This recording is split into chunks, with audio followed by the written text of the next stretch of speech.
Assalamualaikum warahmatullahi wabarakatuh.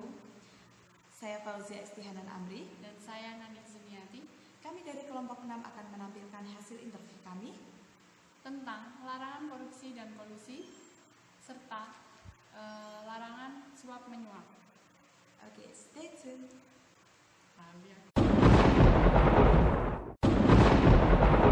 Mbak Esti sebagai narasumber, apakah Anda siap untuk wawancara?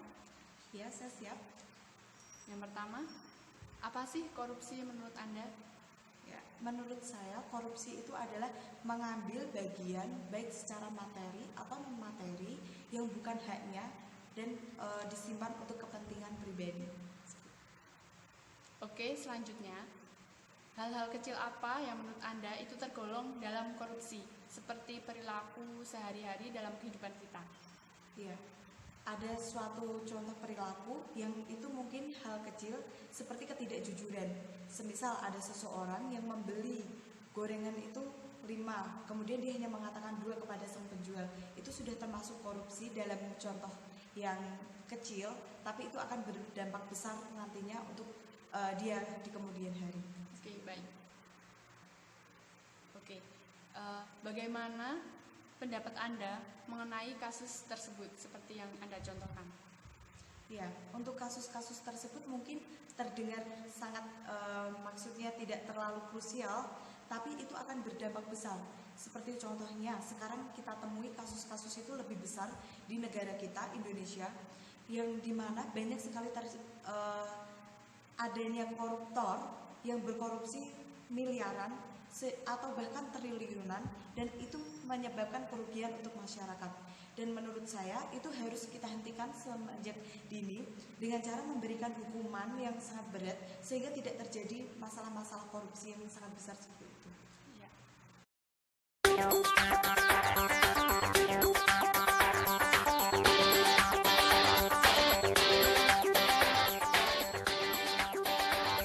Perkenalkan, ini Ucil alias koruptor kecil. Ucil ialah seorang mahasiswa. Ikuti latihan Ucil menjadi koruptor yang besar mulai dari pagi hingga malam.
Bayangkan jika Ucil giat berlatih korupsi, maka 10 tahun lagi, jamin dia akan menjadi koruptor yang hebat.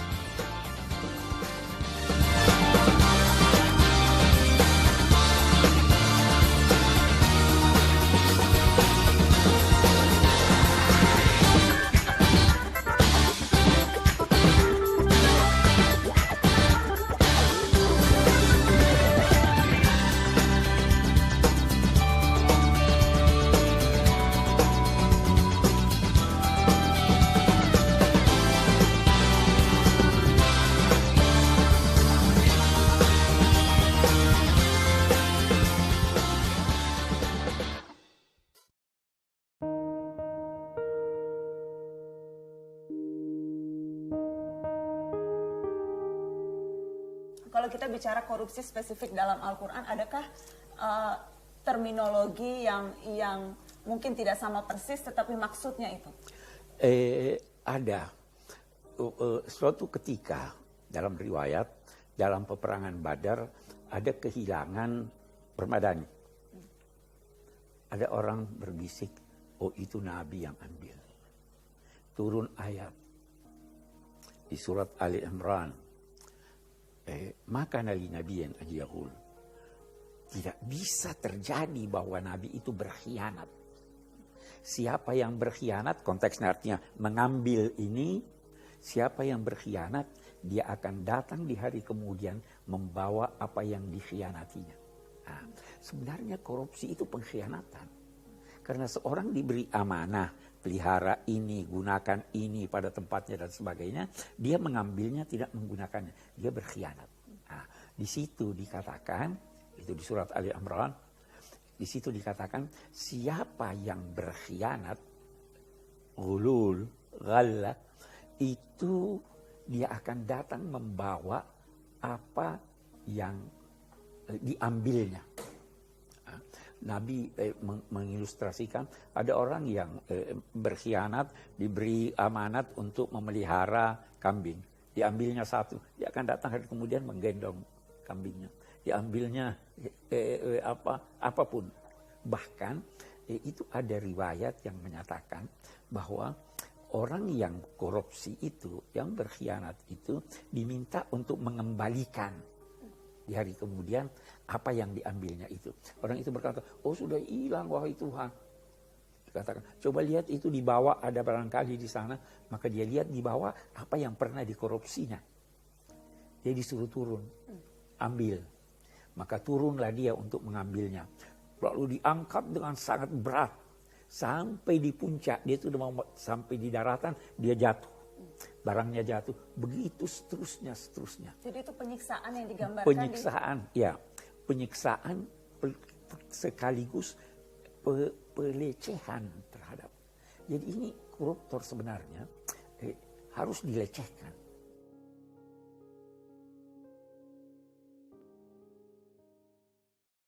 Saudari Nani, Waalaikumsalam. apakah Anda siap untuk interview kali ini? Ya, siap. Oke, yang pertama saya ingin mendengarkan pendapat Anda. Apa itu kolusi? Oke, jadi menurut saya, kolusi yaitu bentuk kerjasama antara pejabat pemerintah dengan oknum lain yang secara ilegal. Nah, itu untuk tujuan yang tidak baik dan melanggar hukum tentunya. Baik, untuk pertanyaan yang selanjutnya, apa saja sih yang termasuk perilaku kolusi yang Anda ketahui?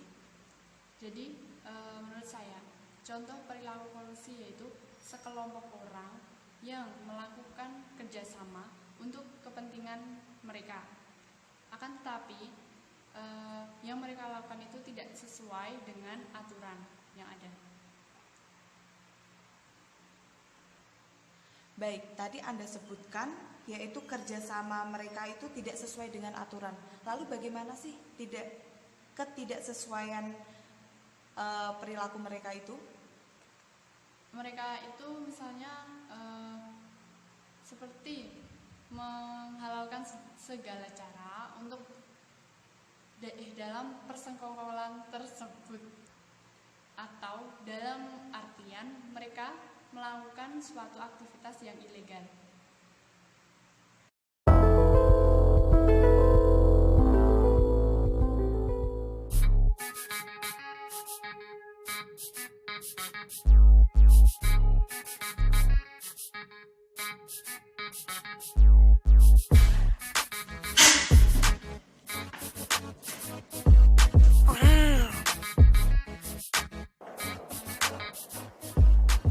Selamat siang.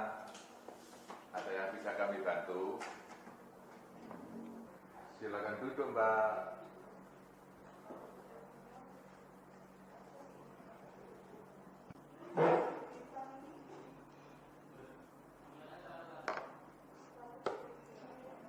Jadi gini Pak, saya kan dipromosikan untuk menjadi salah satu manajer di perusahaan perikanan Jepang. saya itu sangat butuh sekali sertifikat pengolahan perikanan. Di sini bisa nggak Pak ngeluarin sertifikat itu? Kalau bisa sih secepatnya, saya tunggu sore ini. Soalnya saya nggak banyak waktu sih Pak. Saya masih perlu mengurus bisnis saya yang lain. Mbak lulusan dari mana? Saya lulusan Fakultas Ekonomi Luar Negeri loh Pak. LE punya. LE? Iya LE. Nggak LE Lamongan? Bukan Bapak, LE Amerika. Saya kira LE Lamongan. Pak. Jadi persyaratannya di sini saya jelaskan harus mengikuti pelatihan. Apalagi sampean itu sarjana ekonomi. Paling tidak untuk persyaratan ke luar negeri harus mengikuti pelatihan diklat atau magang. Pak, saya itu maunya selesai hari ini sertifikat saya. Tetap tidak bisa Mbak.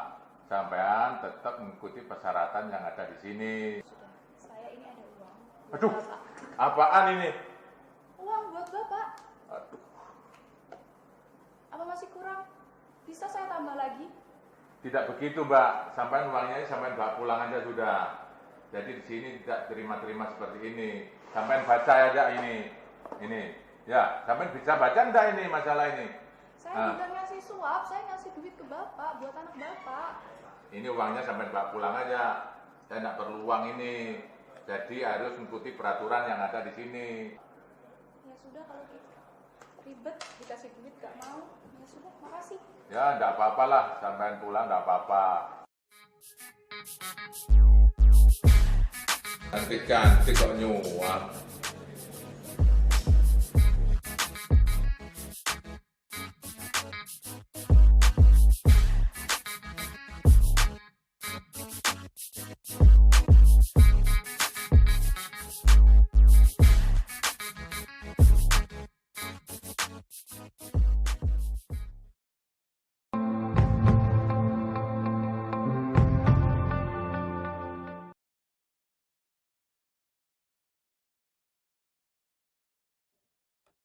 Kolusi. Ini kolusi namanya ya. Atau memberi jabatan pada seseorang karena kedekatan, kolusi. Itu memang tidak ada larangan. Tercela tapi tidak ada, tercela secara sosial tapi saya mencari kok tidak ada ya. Bahkan ada rujukannya, boleh. Sayyidina Utsman kan begitu. Sayyidina Utsman ketika menjabat khalifah yang ditunjuk orang-orang dekat. Dan ini wajar. Mengapa? Lebih baik orang yang sudah kita kenal sehingga kita lebih mudah mengkomunikasikan sesuatu daripada yang belum kita kenal. Jadi kolusi itu sesungguhnya secara fikih tidak dilarang, tapi secara moral sosial memang termasuk tercela karena yang menempuh jalan kolusi biasanya orang yang tidak bijak, orang yang membutuhkan imbalan. Ngekei jabatan seseorang karena kedekatan tapi nanti ada imbalannya, ada maksud buruknya. Tetapi bagaimana kalau memberi jabatan seseorang pada teman dekat tapi jelas tidak mampu. Dia jelas tidak mampu. Oh, dosa. Berdosa karena zalim. Buat syai'in fi ghairi mahalli, meletakkan sesuatu tidak pada tempatnya, itu zalim, dan zalim itu jelas berdosa. Tapi kalau dia mampu atau setidaknya diyakini mampu dan diyakini mudah untuk komunikasi, itu boleh. Asal undang-undang tidak melarang. Kalau undang-undang memang lain Bu ya. Kalau undang-undang melarang, tapi ini hukum fikih siasah, fikih politik membolehkan. Sayyidina Utsman memang akhirnya Sayyidina Utsman juga di demo dan bahkan dibunuh oleh demonstran Mesir atas provokasi Abdullah bin Sabah Yahudi itu. Karena salah satu pemicunya adalah beliau menunjuk orang-orang dekat. Motifnya bukan memberi jabatan tapi untuk memudahkan beliau mengelola. Karena waktu itu gaji juga tidak ada. Kalaupun ada ya imbalan sangat terbatas, tidak seperti yang sekarang. Jadi motifnya Sayyidina Utsman bukanlah motif untuk mendapatkan sesuatu dari jabatan yang diberikan, tapi memang untuk memudahkan bagaimana saya memimpin orang-orang yang saya percaya saja. Nah, gitu. Oke, selanjutnya Mbak Esti. Menurut Anda, apa sih itu suap?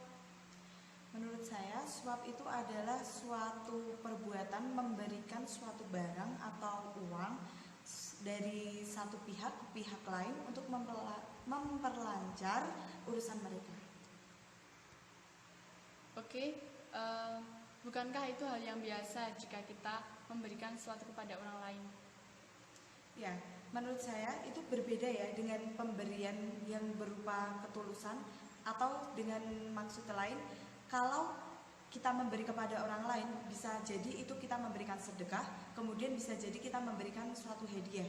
Tapi itu tanpa adanya suatu kepentingan. Kalau suap, kita memberikan sesuatu agar orang lain itu memberikan feedback atau melakukan sesuatu yang lain untuk kita, agar kita memperlancar kepentingan kita sendiri, seperti itu. Jadi, apakah menurut Anda antara memberikan hadiah dengan menyuap itu sama? Tentu berbeda. Karena apa? Karena dengan memberi hadiah itu kan bisa jadi kita dengan ketulusan hati dan memang kita memberikan sesuatu kepada orang lain dan orang lain tersebut itu berhak menerimanya. Sedangkan kalau suap itu sama halnya dengan gratifikasi atau kita memberikan suatu hadiah kepada seseorang yang aslinya itu tidak berhak menerimanya karena terdapat unsur kepentingan untuk kita dan orang tersebut. Seperti itu.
Pertanyaan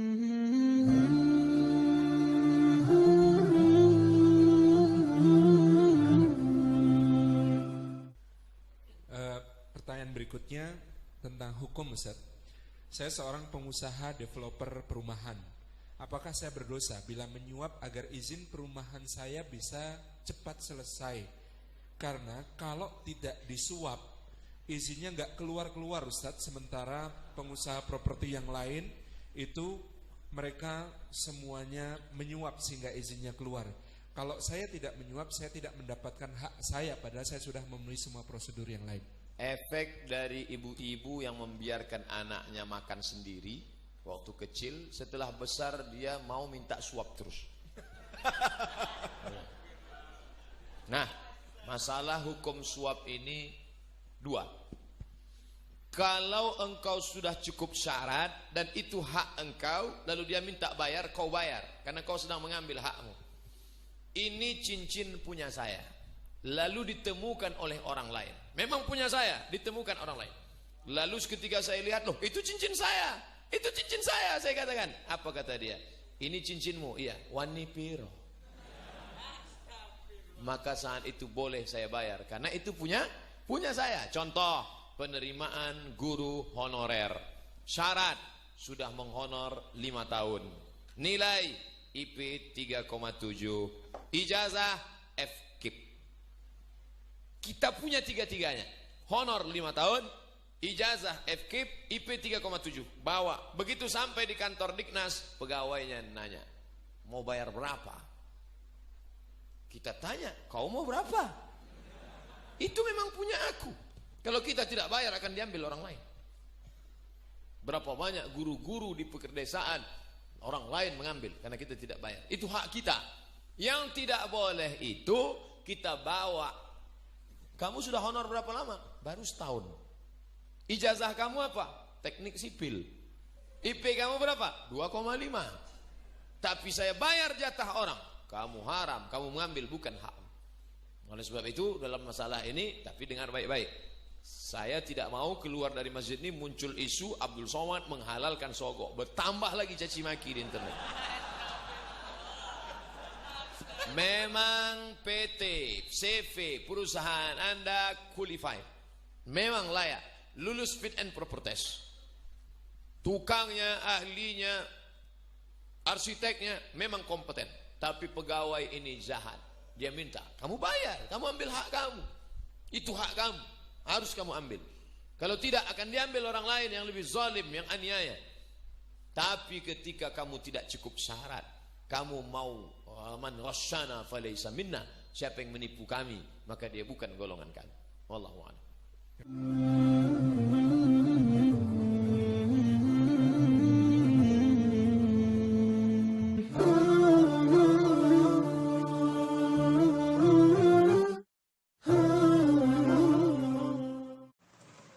Semoga apa yang kami tampilkan bisa bermanfaat bagi